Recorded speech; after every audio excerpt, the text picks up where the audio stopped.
स्वागत है आप सभी का। मैं अरविंद मौर्य आप सभी का स्वागत करता हूं आज के इस सेशन में। और आज के इस डेली करंट अफेयर्स के सेशन में हम लोग पहला दिन है और पहले दिन में हम लोग अच्छे से पढ़ने की कोशिश करेंगे। और अगर गाइस आप चैनल पे नए हो तो सब्सक्राइब जरूर करना और वीडियो को लाइक जरूर करना। तो चलिए सेशन को स्टार्ट करते हैं। तो हमारा जो पहला क्वेश्चन है, माई लाइफ माई मिशन, इस बुक के लेखक कौन है? My life my mission book के लेखक कौन है? तो इसके लेखक हैं बाबा रामदेव। इन्होंने ही ये बुक लिखी है, माई लाइफ माई मिशन। अगले क्वेश्चन की ओर बढ़ते हैं। तो अगला क्वेश्चन है, नए संसद भवन का निर्माण कब होगा? नए संसद भवन का निर्माण कब होगा?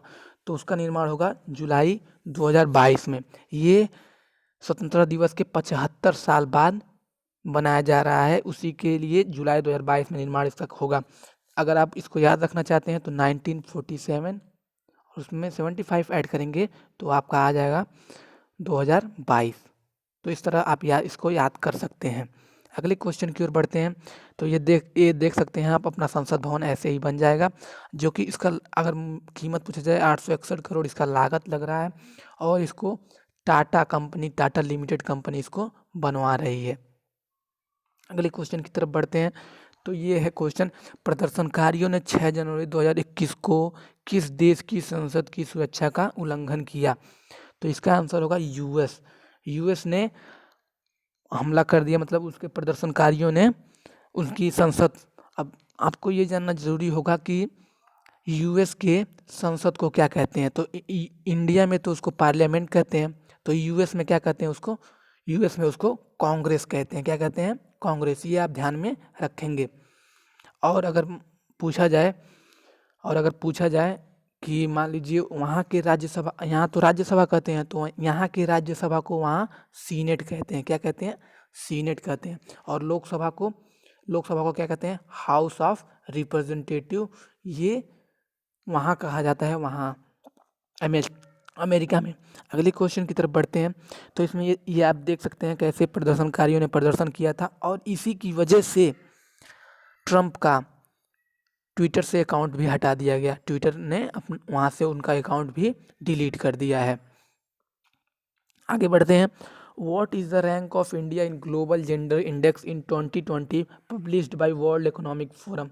जो वर्ल्ड इकोनॉमिक फोरम ने अपना मतलब पत्रिका जारी करी, उसमें इंडिया का कौन सा पोजीशन है? तो इंडिया का पोजीशन 112 है। और जबकि 2018 में बात करें तो 2018 में इंडिया का पोजीशन 108 था। आप ध्यान में इसको रखेंगे। अगला क्वेश्चन है, what is the name of human robot that has been developed by ISRO for its space mission?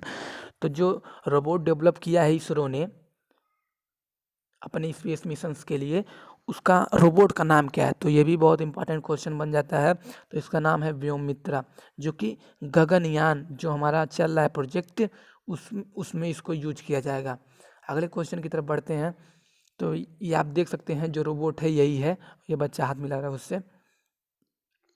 अगला क्वेश्चन है, where is the national sports university to be constructed? जो हमारा नेशनल स्पोर्ट्स यूनिवर्सिटी है वो कहाँ बनवाया जा रहा है? तो उसका आंसर है इम्फाल, मणिपुर। अगला क्वेश्चन है, ऑन 5 जनवरी 2021 को मोदी जी ने एक इनॉग्रेशन किया है पाइपलाइन का, जो कि 450 किलोमीटर है। 450 किलोमीटर लंबी पाइपलाइन, जो कि आप देख रहे हैं कोची से मंगलुरु तक है, उसका इनॉग्रेशन किया। तो वो किस प्रोजेक्ट के अंदर किया है? वो प्रोजेक्ट है one nation one gas grid project के अंदर किया है। अगले क्वेश्चन की तरफ बढ़ते हैं। Giving a push to Atmanirbhar Bharat call by prime minister who launched an alternative cam scanner की बजाय एयर स्कैनर। जैसे कि आप बात कर रहे हैं, चाइनीज सारे ऐप्स बंद हो चुके हैं, तो पहले हम लोग कैम स्कैनर यूज करते थे, कैम स्कैनर। लेकिन अब आत्मनिर्भर भारत बन रहा है, तो उसके लिए एयर स्कैनर लाया गया है। और वो किस आईआईटी ने उसको डेवलप किया है? तो उसका आंसर है बॉम्बे। आईआईटी बॉम्बे ने उसको डेवलप किया है, उस ऐप को। ये पद्मश्री अवार्ड्स जो 2020 में दिए गए हैं उनकी लिस्ट मैंने बना रखी है, आप इनको यहाँ से स्क्रीनशॉट ले लें और ध्यान में रखें। तो पहला है अरुण जेटली, फिर सुषमा स्वराज, जॉर्ज फर्नांडिस, अनिरुद्ध जुगनाथ, चुन्नीलाल मिश्रा और स्वामी विशेष तीर्था स्वामी जी। इन 7 लोगों को मिला है, जिसमें से अरुण जेटली पोस्थोमस है, मतलब मरणोपरांत मिला है। सुषमा स्वराज, जॉर्ज फर्नांडिस और विशेष तीर्था स्वामी जी को भी मरणोपरांत ये पुरस्कार मिला है। आगे बढ़ते हैं। ये list of Padma Bhushan award 2020, इसमें तो मिला है 16 लोगों को, लेकिन आपको 16 लोगों को नहीं पढ़ना है। पढ़ना उन्हीं लोगों को है जो कि न्यूज़ में रहे हैं। तो पहला है पीवी सिंधु, वो न्यूज़ में रहती हैं। मनोहर पारिकर जो कि गोवा के चीफ मिनिस्टर हैं। आनंद महिंद्रा, और बाकी लोगों को आपको नहीं पढ़ना है। आगे बढ़ते हैं। और ये list of Padma Shri award 118 लोगों को दिया गया। कितने लोगों को? 118 लोगों को, ये आपको ध्यान में रखना है। और कुछ लोग जो न्यूज़ में रहे हैं उनको ध्यान में रखना है। तो चलिए पढ़ लेते हैं नाम एक एक करके। जहीर खान क्रिकेट से बिलोंग करते हैं। रानी रामपाल हॉकी से बिलोंग करती हैं। कंगना रनावत, इनको तो आप जानते होंगे क्योंकि कुछ ही दिन पहले मुंबई से और इनसे केसेस चल रहे थे।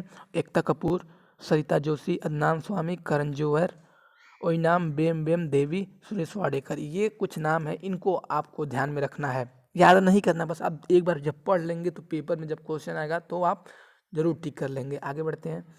तो ये मैंने टोटल सबका कर रखा है। पद्म विभूषण 7, भूषण 16 और पद्मश्री 118, तो टोटल 141 हो गए। आगे बढ़ते हैं। School bag policy is prepared by which institution, जो स्कूल बैग पॉलिसी आई थी 2020 में, उसको किसने प्रिपेयर करा है? तो उसको प्रिपेयर करा है एनसीईआरटी ने। और उसमें एक खास इंस्ट्रक्शंस दिया है कि बच्चों के वेट का 10% ही उनका बैग होना चाहिए। 10% ही उनका बैग होना चाहिए। आगे बढ़ते हैं। 71वें गणतंत्र दिवस कार्यक्रम में मुख्य अतिथि के रूप में जियर बोल्सोनारो किस देश के राष्ट्रपति हैं? तो जो 71वां मतलब 2020, मतलब 2020 में जो आए थे चीफ गेस्ट, जो कि आए थे जियर बोल्सोनारो, वो किस देश के राष्ट्रपति थे? तो वो थे ब्राज़ील के राष्ट्रपति थे। आगे बढ़ते हैं। ये आप देखिए British prime minister Boris Johnson है, जो कि 2021 में चीफ गेस्ट के आने वाले थे, लेकिन वहाँ पे कोरोना चल रहा है और वहाँ दूसरा स्ट्रेन चल रहा है यूके में, तो वहाँ लॉकडाउन चल रहा है, इसलिए बोरिस जॉनसन नहीं आ रहे हैं। अब आया है आरोग्य सेतु, इसको तो आप सभी ने यूज किया होगा। आरोग्य सेतु ऐप जो था वो किसने डेवलप किया था? कौन से इंस्टीट्यूशन ने? तो उसको डेवलप किया था नेशनल इंफॉर्मेटिक्स सेंटर्स ने, इसको डेवलप किया था। गाइस वीडियो को यहीं ख़त्म करते हैं। मैं आशा करता हूँ आप लोग वीडियो को ज़रूर लाइक करेंगे। Thank you.